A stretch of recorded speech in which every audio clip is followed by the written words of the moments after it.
story is very interesting. A lot of people didn't give you a chance to actually win. So I was one of them that said that you weren't going to win. You remember that? You reminded me. I do remember. So, first of all, you had to go to the district and introduce yourself. You started out by saying that you worked in Washington, D.C., and you had to introduce yourself. So introduce yourself to the city and state TV audience and through the entire state. We're doing streaming live here. Absolutely. For those that, this may be the first time I've interacted with them, Michael Blake, I'm the new Assemblyman for the 79th Assembly District in the South Bronx. Born and raised in the Bronx, lay minister, part of Alpha Phi Alpha, part of 100 Black Men, but had an incredible opportunity to go serve our country. I worked for President Obama for about 7 years, 2.5 years at the White House, both campaigns, both inaugurations, and we had a tough campaign. We had a tough battle, but honestly, I think those kind of campaigns get you more prepared and more ready to be able to serve right now. So, this is a seat where you look at what has happened there. 2 of the last 3 were kicked out because of corruption. You have more NYCHA developments in this assembly district than any assembly district in the country. I mean, the New York City Housing Authority, never known as projects. Absolutely. Commonly known as that. So, when you look at what's been going on in our community, it was time for something different. And so we had a battle. We had a very tough residency case, but we felt confident the entire time about that. And, fortunately, in a 6-way race, we won by 13 points. So we must have done something right. Yeah, you did something right. But now you're here. Now you're up in the assembly. You're a member of the assembly. How does it feel? Are you ready to right now say maybe I want to recount, or are you settling in terms of the ways? And how similar is this to the way Washington operates? Today it finally started to sink in for the first time. When you actually walk onto the chamber floor, you see your name. When you go into conference, when you speak with your colleagues, it really starts to hit home that all the work that you put in for more than a year matters.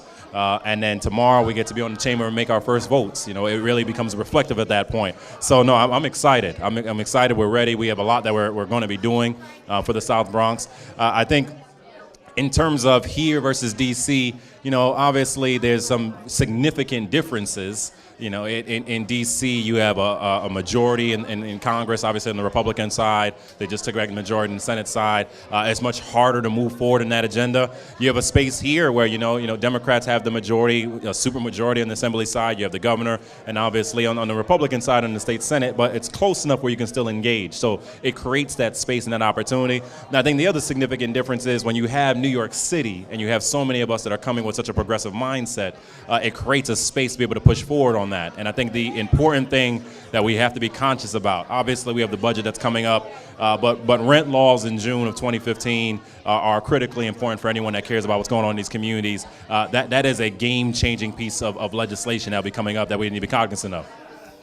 On the passing of Mario Cuomo, and of course you're young enough that maybe you don't recall his governorship during the tenure as 52nd governor of New York State, but certainly you're familiar enough as a Democrat to know some of his the legendary things that he did. A great thinker, an intellectual, a person who actually had a moral compass and actually challenged himself to then be able to challenge Democrats. Wasn't part of the party structure, sort of an outsider, coming from same place that you come from. Right. How do you relate to Mario Cuomo, that person that you now see from afar, and based as you learn more, I assume that you're learning more and more about who this man was and what he brought to the table to the state of New York, but also to the Democratic conscience and heart that somehow was defined by his pragmatism, but also that very liberal, progressive ways that were way ahead of our time. Well, first and foremost, condolences going out to the Cuomo family. I lost my father about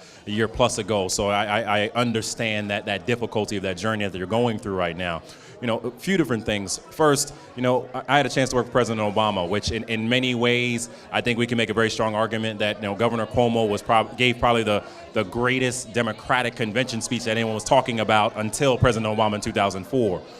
Second, have we ever had someone who was talked about as a presidential candidate, potentially a vice presidential candidate, and a Supreme Court justice? That's just unheard of.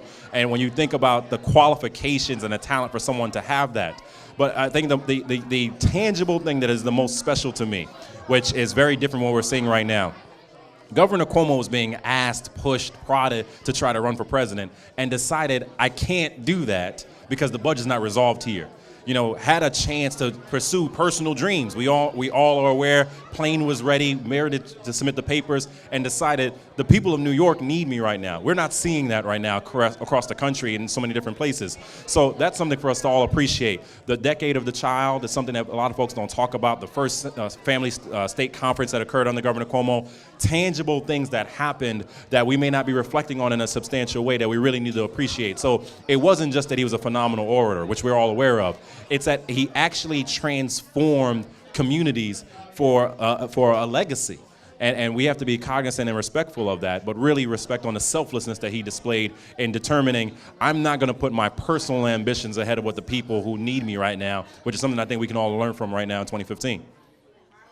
Talk about excellent orators. I think you summed it all up. So I want to thank you for being here with us. The city said best of luck, and you may have regrets, but don't worry. The people gave you a job now that you wanted, so good luck on that. I really appreciate it. No regrets at all. Congratulations to you, and we're excited about your new role as well. Thank you so much.